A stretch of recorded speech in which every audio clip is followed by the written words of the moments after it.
പിന്നെ അണ്ടിപ്പരിപ്പ് മുന്തിരി എടുത്ത് വെച്ചിട്ടുണ്ട് വാർത്തെടുക്കാൻ വേണ്ടിയിട്ട്. ചവ്വരി അരമണിക്കൂർ വെള്ളത്തിലിട്ട് കുതിർത്തതിന് ശേഷം നമ്മൾ വേവിച്ചെടുക്കുകയാണ്.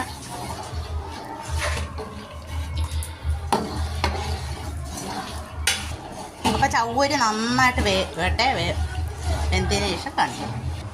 പിന്നെ പാല് 4 കവർ എടുത്ത്. അപ്പോൾ ചവ്വരി വെന്ത് വന്നപ്പോഴത്തേക്ക് നമുക്ക് പാലൊഴിച്ചു കൊടുക്കാം.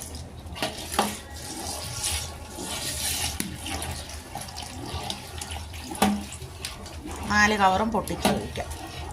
അപ്പം നമ്മുടെ നെയ്യ് ഒഴിച്ച് നമുക്ക് സേമിയ വറുത്തെടുക്കാം. നമ്മുടെ വീട്ടിൽ ഉരുക്കി എടുത്ത നെയ്യാണ്. ഞാൻ അതിൻ്റെ ഒരു വീഡിയോ ഇട്ടിട്ടുണ്ട്, എല്ലാവരും കണ്ടൊന്ന് സപ്പോർട്ട് ചെയ്യണം. ആദ്യം നമുക്ക് മുന്തിരി വറുത്തെടുക്കാം. അപ്പം മുന്തിരി വറുത്ത് പോരി. ഇനി അണ്ടിപ്പരിപ്പോടെ വറുത്തെടുക്കാം. ഇനി നമ്മുടെ സേമിയയും കൂടി വറുത്തെടുക്കാം. പാലും ചവ്വരിയും വെന്ത് കഴിഞ്ഞ് ഇനി സേമിയ വറുത്തതും കൂടി ഇട്ട് കൊടുക്കാം. ഇട്ട് കൊടുത്ത് നന്നായിട്ട് ഇളക്കി വേവിച്ചെടുക്കാം.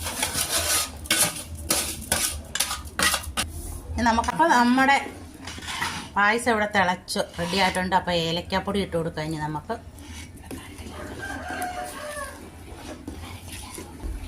ഏലക്കാപ്പൊടി ഇട്ട് നന്നായിട്ടൊന്ന് ഇളക്കി കൊടുക്കാം.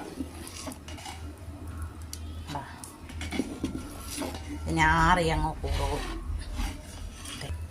അപ്പോൾ ആവശ്യത്തിന് മിൽക്കി മെയ്ഡും കൂടെ ഒഴിച്ചു കൊടുക്കാം.